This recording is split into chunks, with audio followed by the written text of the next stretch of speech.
आइए आज बात करते हैं अपशिष्ट की यानी कचरे की। हमारा देश भारत हर साल बहुत ही बड़ी मात्रा में ठोस अपशिष्ट उत्पन्न करता है और जैसे जैसे हम और अधिक कचरा निकाल रहे हैं हमारे पास इसे फेंकने की जगह कम पड़ती जा रही है। ठोस अपशिष्ट मुख्य रूप से दो तरह का होता है, औद्योगिक अपशिष्ट यानी इंडस्ट्रियल सॉलिड वेस्ट और शहरी या घरेलू अपशिष्ट यानी म्यूनिसिपल सॉलिड वेस्ट।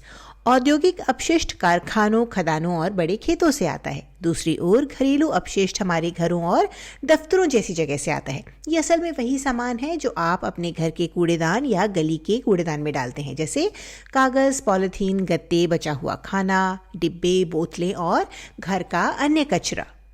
अब मान लीजिए कि आप अपने दोस्तों के साथ पिकनिक पर गए हैं। विज्ञान के एक समझदार छात्र होने के नाते आप अपने साथ घर से ऐसे बर्तन लाए हैं जिन्हें धोकर दोबारा इस्तेमाल किया जा सके, लेकिन तभी आपको जमीन पर एक चिप्स का खाली पैकेट पड़ा हुआ दिखता है। आप तुरंत पहचान लेते हैं कि यह घरेलू अपशिष्ट का एक बेहतरीन उदाहरण है। आप उसे उठाकर कूड़ेदान में डाल देते हैं। लेकिन अब जब ये कूड़ेदान में है तो ये यहाँ से कहाँ जाएगा? तो सबसे अधिक संभावना यही है कि यह पैकेट भारत के अधिकतर कचरे की तरह किसी लैंडफिल में जाएगा। इतने सारे कचरे को जमा करने के लिए लैंडफिल बहुत बड़ा होना चाहिए। लैंडफिल का एक प्रकार है ओपन डंप। यह कचरे से भरा एक बहुत बड़ा मैदान या गड्ढा होता है। चलिए पहले ऐसे लैंडफिल के फायदों के बारे में बात करते हैं। पहली बात तो यह है कि ये बहुत बड़े होते हैं, इसलिए बहुत सारे लोग अपना ढेर सारा कचरा यहाँ फेंक सकते हैं। यही कारण है कि इनका इस्तेमाल अक्सर बड़ी आबादी वाले बड़े शहरों के पास किया जाता है। इन्हें बनाए रखना भी, मेंटेन करना भी काफ़ी सस्ता होता है और ये कचरे को लोगों के घरों और काम की जगहों से दूर रखने का बढ़िया काम करते हैं। लेकिन अगर हम खुले लैंडफिल को पास से देखें तो हमें कुछ परेशानियां भी समझ आएंगी।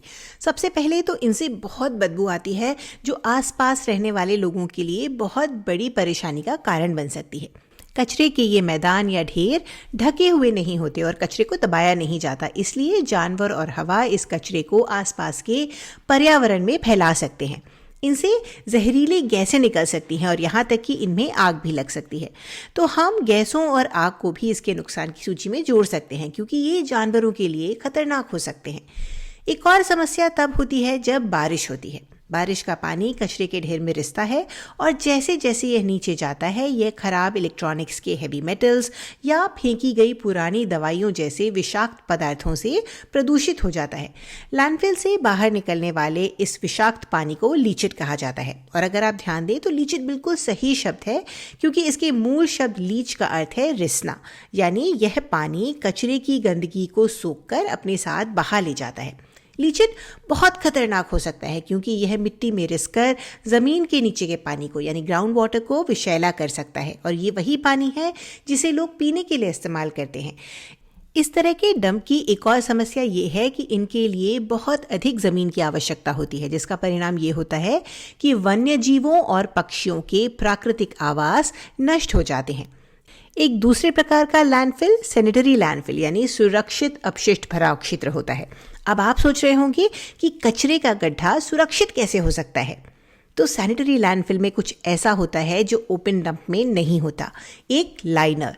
ये चिकनी मिट्टी या प्लास्टिक की एक परत होती है जो कचरे को बाहर रिसने से रोकती है और हर दिन जब लैंडफिल में कचरा डाला जाता है तो उसे निर्माण सामग्री के मलबे या कम गुणवत्ता वाली मिट्टी की एक परत से ढक दिया जाता है। फिर इसे एक सेल के रूप में कसकर दबा दिया जाता है और यही प्रक्रिया बार बार दोहराई जाती है।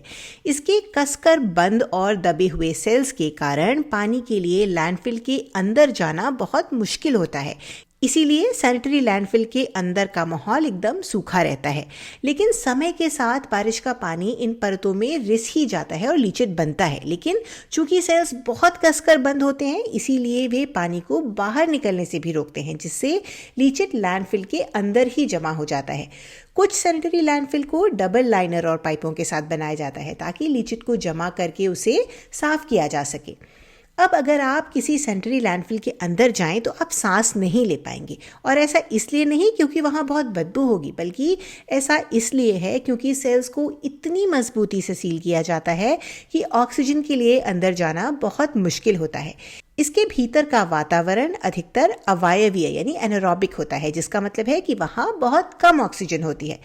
तो कचरे के गलने की वह प्रक्रिया जिसमें सूक्ष्म जीवों को जीवित रहने के लिए ऑक्सीजन की ज़रूरत होती है, वो यहाँ नहीं हो सकती। इसके बजाय यहाँ अवायवीय अपघटन यानी एनारोबिक डिकम्पोजिशन होता है, जो बिना ऑक्सीजन के काम करने वाले सूक्ष्म जीवों द्वारा किया जाता है।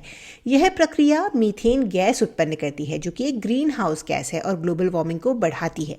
एक सैनिटरी लैंडफिल में कस कर दबाए गए कचरे को पूरी तरह से गलने में कई दशक, यहाँ तक कि सैकड़ों साल लग सकते हैं। तो इस प्रकार का लैंडफिल लंबे समय में ग्लोबल वार्मिंग को बढ़ा सकता है। तो सैनिटरी लैंडफिल के फायदे और नुकसान क्या है? खुले डंप की तुलना में सैनिटरी लैंडफिल में बदबू कम आती है और आग लगने की संभावना भी कम होती है।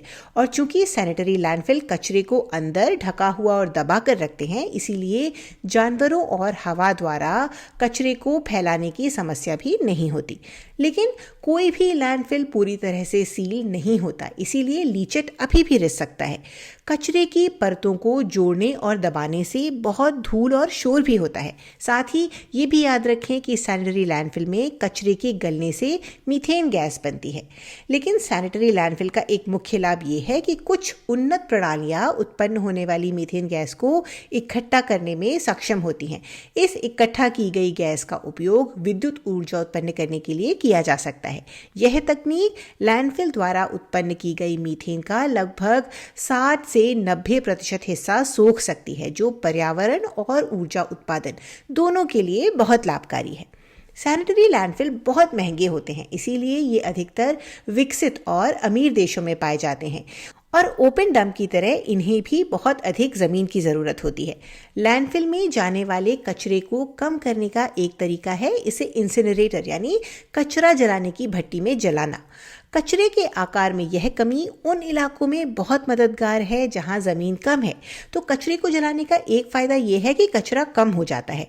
आधुनिक हाईटेक वेस्ट टू एनर्जी यानी कचरे से ऊर्जा बनाने वाले इंसिनरेटर का एक और फ़ायदा यह है कि उनसे बिजली का उत्पादन किया जा सकता है। लेकिन कचरा जलाने का नुकसान ये है कि इससे कार्बन डाइऑक्साइड, राख, विषाक्त गैसें और हवा को गंदा करने वाला धुआं निकलता है।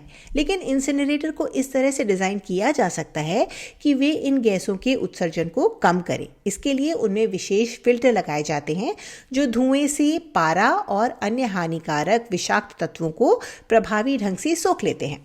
कचरा जलाने के खतरे को कम करने का एक और तरीका ये है कि जलाने से पहले खतरनाक चीज़ों को छांटकर अलग कर लिया जाए। लेकिन फिल्टर और छटाई जैसी ये प्रक्रियाएं कचरा जलाने की इस प्रक्रिया को बहुत महंगा बना देती हैं। तो कचरे से छुटकारा पाने के इन सभी तरीकों के बावजूद हमें अभी भी इसे फेंकने के लिए जगह ढूंढने में परेशानी हो रही है। मेरे घर के पास का लैंडफिल भर गया था, इसीलिए मेरा शहर अपना कचरा शहर से दूर किसी दूसरे लैंडफिल में भेजता है और इस कचरे को इस तरह से ट्रकों में भरकर ले जाने से पेट्रोल और डीजल की भी खपत होती है और ग्रीन हाउस गैसें उत्पन्न होती हैं। लेकिन जो लैंडफिल पहले ही भर चुके हैं उनका हम क्या कर सकते हैं? तो कुछ पुराने लैंडफिल की खुदाई करके उनमें से कीमती धातुएं और रिसाइकिल होने वाला सामान निकाला जाता है। हमारे भारत में भी ऐसे बेहतरीन काम हुए हैं। दिल्ली में एक पुराने बंद हो चुके लैंडफिल को एक बहुत ही सुंदर सार्वजनिक पार्क में बदल दिया गया, जिसे इंद्रप्रस्थ पार्क कहा जाता है। ये असल में उस इलाके के सबसे लोकप्रिय पार्कों में से एक है। तो अगर कभी आपका मन किसी ऐसी जगह पर पिकनिक मनाने का करे जो कभी कचरे का ढेर हुआ करती थी, तो आप इंद्रप्रस्थ पार्क ज़रूर जा सकते हैं।